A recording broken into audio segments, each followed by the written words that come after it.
Supreme court जी आईनी bench में फौजी कोर्टन में सिविलियन से ट्रायल खिलाफ इंट्रा कोर्ट अपील जी ॿुधणी हलंदड़ आहे।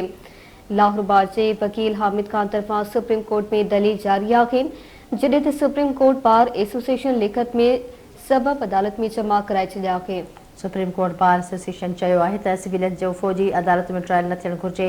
आर्मी एक्ट जी चेकनि खे मुख़्तलिफ़ अदालती फ़ैसिलनि में दुरुस्त करार ॾिनो वियो आहे। सुप्रीम कोर्ट बार एसोसिएशन वधीक चयो त आर्मी एक्ट जे चेकनि खे गैर क़ानूनी ऐं गैर आइनी करार नथो ॾेई सघिजे। अहम ख़बर हिकु भेरो ॿीहर अवांखे ॾींदासीं। सुप्रीम कोर्ट जी आइनी बेंच में फौजी कोर्टुनि में सिविलियंस जे ट्रायल ख़िलाफ़ इंट्रा कोर्ट अपील जी ॿुधणी हलंदड़ आहे।